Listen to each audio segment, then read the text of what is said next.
What's up everyone? So welcome back to my channel. So for today may bago tayong product ng Coolmoon na i-review for you guys. But before reviewing this product, gusto ko lang magpasalamat sa lahat na nag-subscribe. Malapit na po tayo mag 5,000 subscribers. So pag na-reach natin yon, magkakaroon tayo ng giveaway. So if hindi pa kayo nag-subscribe, please do subscribe and click that notification bell para pag na-reach natin yon, manonotify kayo for that giveaway. So without further ado, let's start with the review. So let's start with unboxing this product. Actually, na-unbox ko na siya just to check kung gumagana siya, at gumagana naman siya.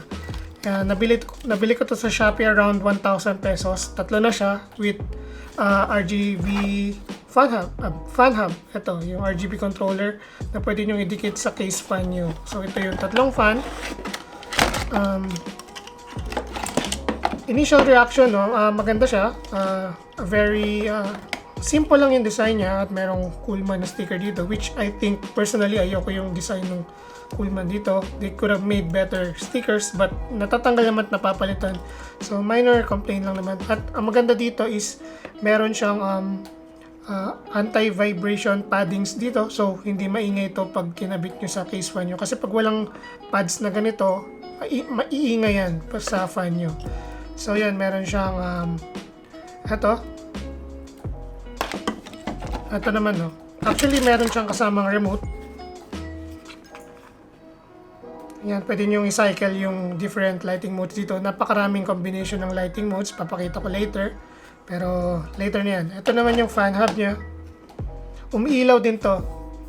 Yung itong translucent na casing niya is nag-illuminate ng RGB lights. So pwede siyang kabitan ng 10 na ganito. So if ever kulang sa inyo, pwede kayo mag-add ng fan lang at walang hub para makatipid kayo. Ililink ko sa baba lahat kung saan ko nabili itong product na to. Ito bang kasama niya? May manual, instruction manual. At ito yung power cable niya. Kakabit nyo rito. Then kakabit nyo sa power supply nyo. Yun lang. Tapos meron siyang screws ng cooler itself. Yun lang naman yung laman niya. So, yun lang. Initial impression ko nga is maganda yung ang itsura niya. Very minimalist. Except tong sticker na to. At ang pinaka-importante sa akin is yung performance at yung lighting performance niya. Dagdag ko lang, no, pwede rin kayo magdagdag dito sa side na to ng dalawang LED strip dito. And make sure pala na sinusundan nyo to fan 1, fan 2, and fan 3 and so on. Huwag kayo magsiskip kasi hindi magiging continuous yung lighting modes nyo. So tara, let's check out the lighting modes. Let's go!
So guys, what do you guys think dun sa demo ko ng lighting modes niya? For me, very colorful, very bright, vibrant, and hindi ka bibiguin sa lighting modes. Napakaraming options. And yung fan hub niya, RGB rin, sumusunod sa lighting modes niya. Sa remote, very easy to use.